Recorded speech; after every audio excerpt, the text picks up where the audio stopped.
Vamos caminhar mais um pouco. Voltando para Deuteronômio 29. Glória a Deus. Deus tem um grande plano para a humanidade, irmãos. Um grande projeto para a humanidade. Ontem nós ficamos sabendo também, né, da morte de um irmão, né, que nós conhecemos. Irmãos, como está morrendo pessoas da igreja? Sempre morreu, né? Mas agora, não foi Covid não, viu? Talvez até colocaram Covid, né? Mas ele morreu de acidente de moto, esse irmão. E esse irmão, ele amava as missões, né? Então, ele esteve na minha casa várias vezes, né? Aí o irmão ligou para mim lá de Acri e falou: pastor Mauro, sabe quem morreu? Lembra do irmão Carlinho, que trabalhava com missões? Lembra? Ele esteve em casa há pouco tempo, agora ainda perguntou do senhor, falou que ia fazer uma visita para o senhor. Ele morreu de acidente de moto, né? Lá em Sumaré. E aí eu falei para a irmã Roberta: esse daí já está guardado, né? Está guardado. Que aquele irmão, ele dedicou a vida dele às missões. Ele era secretário de missões lá em Sumaré, né? Numa igreja grande lá. E ele trabalhava ali. E ele dedicava. E quando ele ia lá em Acri, quando eu era pastor, ele ia na minha casa para ficar conversando da Bíblia, da palavra de Deus. E ele só falava disso, irmão. Só de missões. Missões. Ganhar almas. Ganhar almas, pastor Mauro. Temos que ganhar almas. Porque Jesus está voltando, ele dizia. Então, irmãos, nós estamos nos preparando para uma grande viagem. Ou essa viagem vai acontecer, né, e depois nós ressuscitamos, ou então essa viagem vai acontecer assim, ó, arrebatamento da igreja. Por isso que vale a pena passar por todas as tribulações, por todas as angústias. Aquela mulher do fluxo de sangue ficou 12 anos. Não tinha, aquela mulher, ela não era uma mulher pobre. Ela tinha posses, mas ela perdeu tudo com os médicos da época. Mas quando ela se encontrou com Jesus, ela foi curada. Foi curada. Mas o mais importante ela recebeu. Foi salva. A tua fé te salvou. Você, quem tocou em mim, tocou no tzitzi, né? Na veste, na orla das vestes, naquele momento ela passa a fazer parte do povo de Deus, porque ela creu. A tua fé, mulher, é grande. De mim saiu poder, virtude. A mulher estava passando por tribulação, mas agora ela recebe algo que não pode se pagar, porque ela agora faz parte do povo de Deus.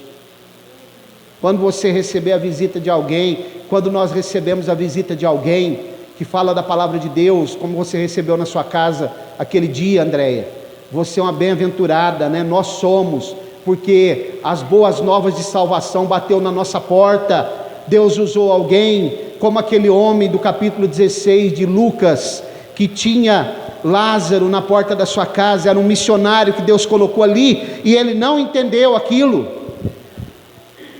Ele não aproveitou o tempo que Lázaro estava lá na porta da sua casa. Ele nunca aproveitou, nunca deu nem as migalhas para ele. Aí depois, quando ele já estava no tormento, ele diz assim: pai Abraão, manda Lázaro, mas ele tinha Lázaro lá na vida, ele já tinha ele lá. Ele poderia ter ajudado aquele homem, porque aquele homem era um missionário que Deus colocou ali, e ele não tinha remédio, não tinha dinheiro, não tinha remédio para tratar suas feridas. Aí Deus mandava os cachorrinhos lá para lamber, porque quando o cão lambe uma ferida é antibiótico, porque aquele homem não dava nada para ele. Ele desejava comer as migalhas que caía da mesa, mas ninguém lhe dava nada. Está escrito lá. Ele desejava, mas não recebia. Então, irmãos, Deus está nos dando oportunidades. Aproveite, viu? Enquanto Deus está nos dando, aproveite isso. Preciosidade que Deus nos dá. Eu já estou quase concluindo já. Deus tem esse projeto então de levar essas nações, que é desde o início, para que as nações estejam na presença dele. Por isso que ele pegou os gentios que Os irmãos já imaginaram o que é uma oliveira brava, que não produz nada? O que nós produzia quando estava lá no mundo, hein? Nada. E aí ele pega e faz um enxerto. Os irmãos já viram como que se faz um enxerto numa planta? Como se faz esse enxerto, né? É no tronco ali, no pé. Enxerta ali, depois ela vai produzir. Foi o que Deus fez. E a seiva está aí para todos que quiserem. As seivas são as bênçãos que vem de Abraão, que é extensiva para nós aqui. Você tem certeza, irmão, que você recebe bênçãos de Deus? Vocês têm certeza? Já receberam alguma? Muitas, né? Porque Ele nos ama, né? Mas agora vem uma segunda coisa: obediência. Amor e obediência. Amor e obediência. Deus amou o mundo de tal maneira, Ele amou muito, que Ele deu seu único filho, né? Agora vem a questão da obediência. Obedecer. Essa parte eu acho que é a mais difícil. Ser amado acho que é mais fácil, não é? É como um filho que diz que ama o pai. Eu amo meu pai, só que eu não obedeço ele. Eu amo a Deus, mas eu não obedeço a Deus. Eu amo meu pai e minha mãe, mas eu não obedeço meu pai e minha mãe. Como pode?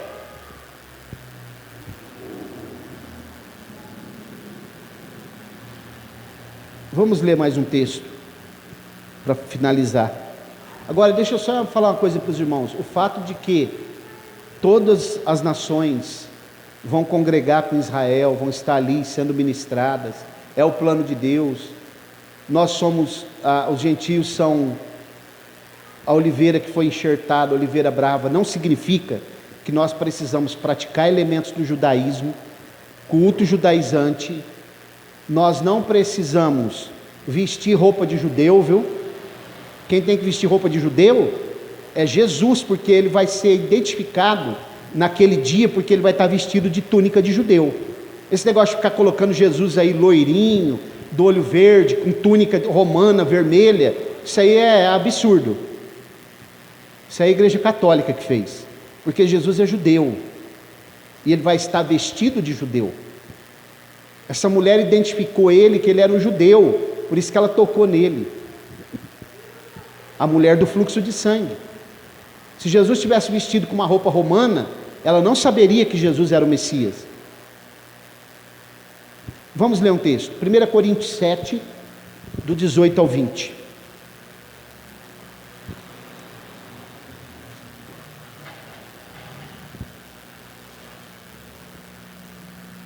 Olha como diz essa palavra. Foi chamado alguém estando circuncidado? Quem é o circuncidado? Judeus, né? Está falando de judeus aí. Permaneça assim. Foi chamado alguém na incircuncisão? Não é judeu. Não se circuncide. Olha lá. A circuncisão nada é. E também a incircuncisão, quer dizer, judeus e gentios, os rituais, os costumes, nada são, mas sim a observância dos mandamentos de Deus. Quer dizer, o que adianta vestir roupa de judeu ou não vestir? Elementos do judaísmo e não obedecer. O que adianta vir para a igreja, colocar a roupa lá no pé, né? Abotoar aqui, gravata, terno e tudo mais, e não obedecer? Olha lá, cada um fique no estado em que foi chamado. Pronto.